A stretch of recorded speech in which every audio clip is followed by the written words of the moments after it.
Čaute, tu je Chris, vítajte na mojom videu. Dneska to bude skôr také vlogové video a natočil som vlastne časť mesta, kde bývam a išiel som k moru, takže uvidíte, ako to tu vyzerá a to je vlastne všetko z tohto. A môžeme ísť na to. Dneska je vonku veľmi pekný deň, takže som sa rozhodol, že pôjdem k moru. A tak samozrejme, že najprv si dáme raňočky, takže vyťahneme si chleba z mrazničky.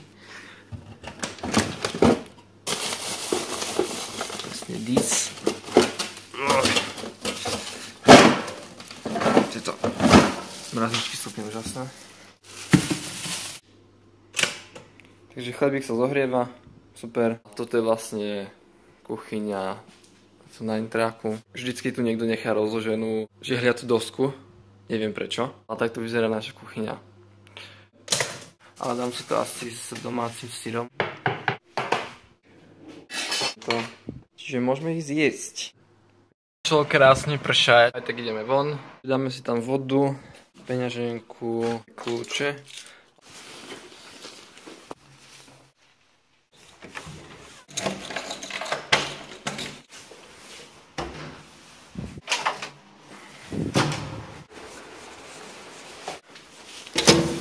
Hej, sme slobodní. Takže takto vyzerá areál, kde bývam.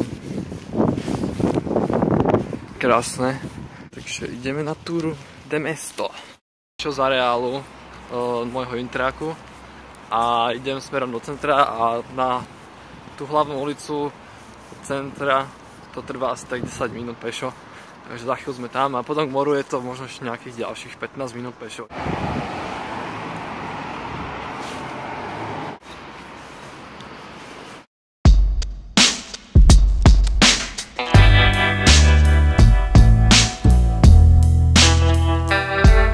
Sme takmer dorazili na tú hlavnú ulicu a toto je ona. Toto je hlavná ulica celého mesta, tu sú všetky možné obchody. Sledujeme do knihkupectva. Takže knihkupectvo bolo ešte zavreté, takže som išiel do Primarku, lebo si musím kúpiť rukavice. Takže sme tu. Som si kúpil takéto krásne rukavičky, dokonca by mali byť, že touchscreen. Takže ideme teraz k moru, zase svieti slnko. Tak som zvedavý, ako dlho to vydrží. Tetka sa na mňa škaredo pozerala.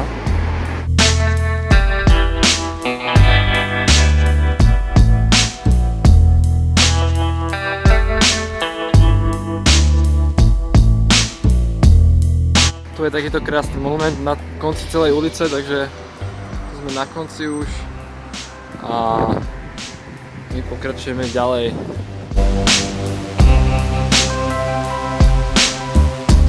Tu sme teraz na takomto malinkátom výhľadiku.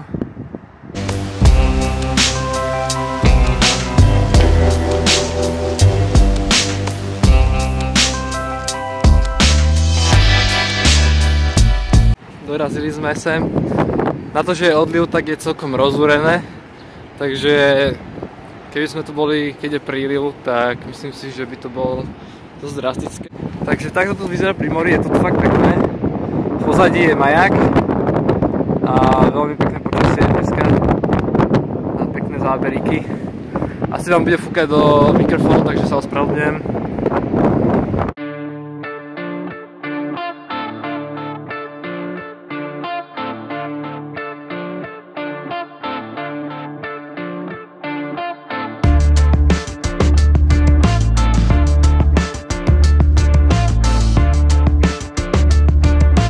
Čačka.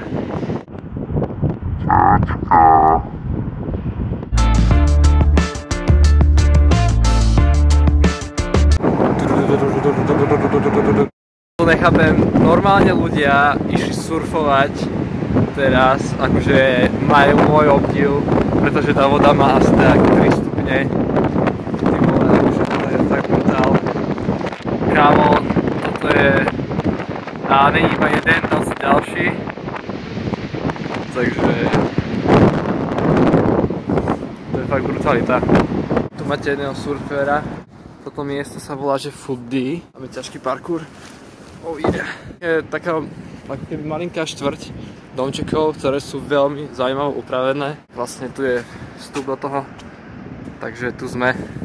Je to také hobitie domečky to sú a je to tu fakt veľmi pekné.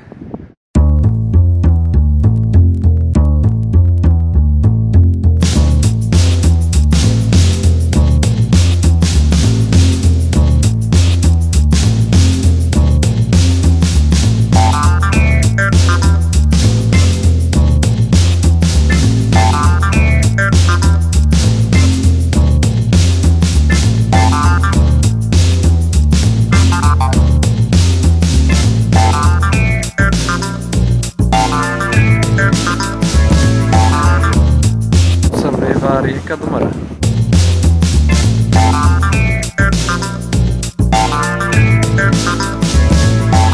Sme opäť v centre a idem do toho knihkupectva sa pozrieť. Išla oproti mne nejaká Slovenka, čiže to je úplná halus. Ale ináč v tomto meste ich býva akože celkom dosť, čo je celkom zaujímavé. Ale prvýkrát som takto stretol na ulici nejakého Slováka. Opäť pred knihkupectvom a tentokrát ideme už dovnútra a ideme hľadať knihu. Z knihkupectva sme odišli na prázdno, pretože knihu tam asi nemali, takže musel som si to objednať a uvidíme, kedy to dojde. A tak sa tu bude zajtra. Opäť pred Nitrákom a náš výlet sa končí po 2,5 hodinách. A sme tu číslo 7. Sme u mňa. A konečne sme niekde, kde je teplo a teraz teda nasleduje navariť si už iba obed a bude to všetko v pohode. Takže to je všetko z tohto dňa. Videli ste kúsok tohto mesta. Teda nie všetko. Ak sa mi video páčilo, tak hoďte like alebo mi dajte do komentov potom, čo by ste ešte chceli vidieť. Určite sa poteším a mi dáte nejakú spätnú väzbu, pretože je to dosť dobrá vec, si myslím. Takže to je zatiaľ všetko. Takže čaute.